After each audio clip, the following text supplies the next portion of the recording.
एक दैनिक भास्कर पेपर है यहाँ जो सबसे लीडिंग पेपर माना जाता है। मैं पढ़ता लिखता जरा कम हूं, लेकिन अचानक मेरे एक तारीख तो मुझे याद नहीं, भास्कर वाले को यहाँ बैठे होंगे, उनने लिखा है कि सारे विकास के मुद्दे पीछे छोड़े। सिंध का पानी, सीवर, सनगढ़ा, ट्रांसपोर्ट, इस तरह से उन्हें जिक्र किया है। अच्छा बड़ा लेख लिखा है उसमें कि इस चुनाव में सारे विकास के मुद्दे पीछे छूटे। क्यों छूटे?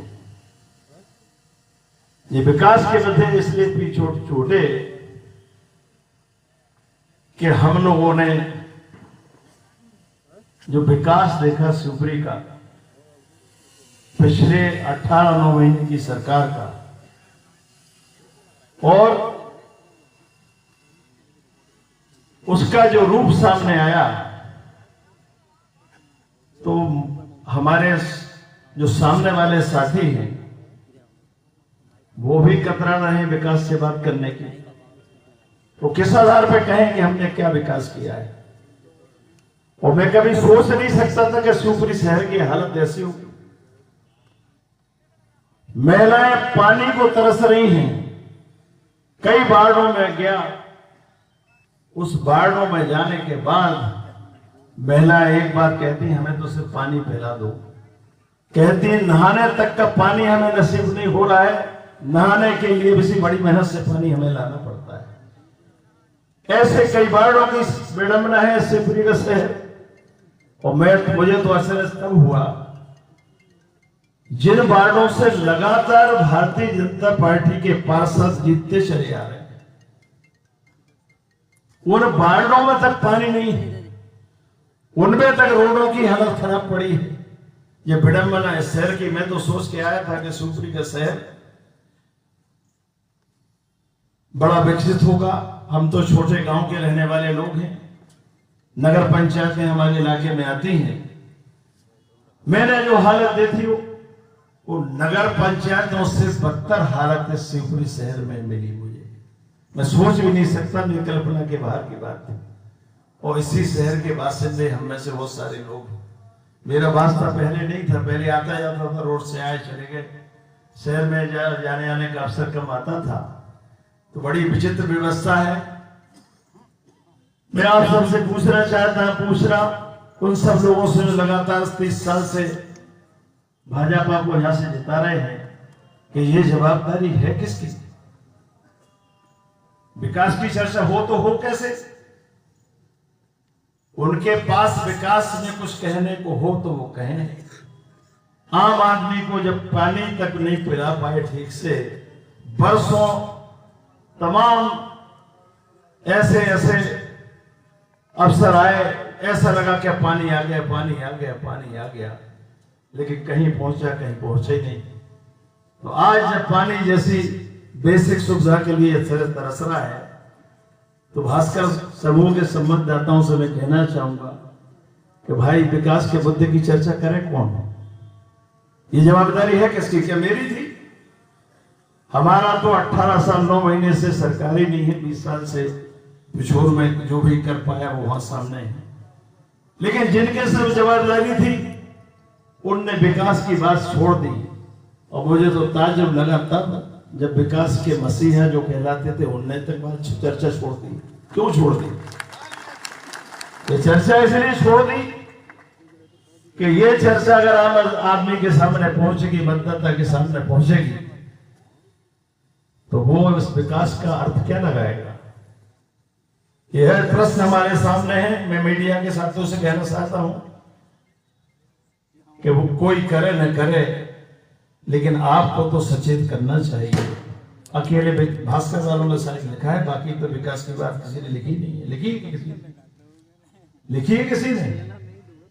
अकेले भास्कर वालों को धन्यवाद देता हूं कि कम से कम उन्होंने उस विकास की बात तो की जिस विकास का हम लंबे समय से चर्चा कर रहे थे। अगर यही विकास है तो उन्हीं को मुबारक है, विकास जिसने ये विकास किया है। हम विकास की परवाह नए सिरे से गढ़ने का प्रयास करेंगे। कई लोग मुझसे पूछते हैं साहब क्या योजना है? अरे योजना तो मैं तब बनाऊं जब योजना बनाने की स्थिति में आऊं।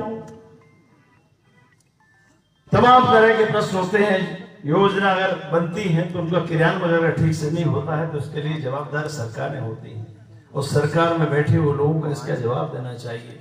मुख्यमंत्री जी आए, क्या कह गए मुझे नहीं पता, इतना जरूर कह गए शायद कह रहे थे कि उनसे कह देना कि वो हार रहे। अब इनको क्या भविष्य वक्ता है क्या? अरे पहले तो देख लो तुम्हारा क्या हो रहा है, तुम रहोगे कि नहीं रहोगे पहले ये तो तय कर लो, तब हमारा भविष्य तय करना। हमारा भविष्य तो आप 6 चरणों से तय कर रहे हैं और अब मेरे विधानसभा में पैदल पैदल घूम आए हैं और वहां कहते थे कि उसको कि मेरी शरण नौकरों देते थे कि मैं मंदिर पे रहता था, तो वहां गांव वाले से कहने लगे तो मेरी तरफ से जाके सलाह दे देना कि वो साधु हो जाए। जब ये मुख्यमंत्री नहीं थे, अकेले सांसद थे। भाग की बात है, कौन कहां पहुंचा इस पर मुझे कुछ कहना नहीं है। किसी का भाग उदय होता है तो पता नहीं कहां से उदय हो जाए। काबिल व्यक्ति कभी कभी नीचे खड़ा रह जाता है और नाकाबिल व्यक्ति भी कभी कभी ऊपर पहुंच जाता है। ये भाग है, भले ही हम माने ना माने, कर्म को हम प्रधानता देते हैं, लेकिन भाग्य। कल एक जोशी जी मेरे साथ थे तो वैसे ही मेरे पूछा, मैंने ऐसी बात चल रही थी तो ऐसी तंत्र मंत्र दुनिया भर की बातें कर रहे थे, तो मैंने उनसे पूछा कि आप इस पर भरोसा करते हो? बोले मैं 100% करता हूं। मैंने क्यों? बोले मैं इस विज्ञान को जानता हूं, मैंने ये सब चीजें करके देखी हैं। राजनीतिक नेता थे। बोले अब लेकिन आध्यात्म का जीवन जी रहा हूं और मैंने कहा भाग्य का कितना रोल होता है? बोले 90% भाग्य का रोल होता है और 10% होता है कर्म का। उनका ऐसा मानना था, मेरा मानना ऐसा नहीं है। मैं तो कर्म को ही सब कुछ मानता हूं। हाँ, इतना जरूर मानता हूं कि भाग्य में अगर कुछ होता है तो घर बैठे भी मिल जाता है। उसका उदाहरण दूं, पिछोर में जिसने मुझे कभी वोट नहीं किया, इन्फॉर्मेशन आई कि नहीं साहब सुपरी से लड़ना है, और उसके बाद फिर मैं हाँ कर चुका था। मना करने का सवाल ही नहीं था, लेकिन ऐसी जगह छोड़ने का दुख जरूर था जहां 30 साल लगातार काम किया और विधानसभा चुनाव की पूरी तैयारी हमारी कंप्लीट हो चुकी थी। अब मेरे सामने एक प्रश्न छात्र है जो मेरे साथ 30 साल से हैं, जिनने सारी तैयारी कराई, वो कहां क्या कहेंगे? उनको जवाब न दे पाना मेरी बहुत बड़ी कमजोरी बन गई और उस दिन से 7 दिन तक लगातार कुछ में लौटे के नहीं जा पाए। फोन अटेंड करना बंद करना पड़ा। उनका क्या दोष था? किन हालातों में शिवपुरी विधानसभा से मैं चुनाव लड़ने आया ये मैं जानता हूं। बाकी मैं किसी को इसलिए नहीं बताना चाहता कि ये बताने से कोई कुछ होना थोड़ी, जो हो गया सो हो गया, पीछे रोड लौट। कल मैं पिछोर में भी क्या है कि आपको लगता था मैं पीछे लौटूंगा, लेकिन मैं अब पीछे लौट नहीं सकता। एक बार जो बढ़ गए तो फिर बढ़ गए। अब राम करे सो होए।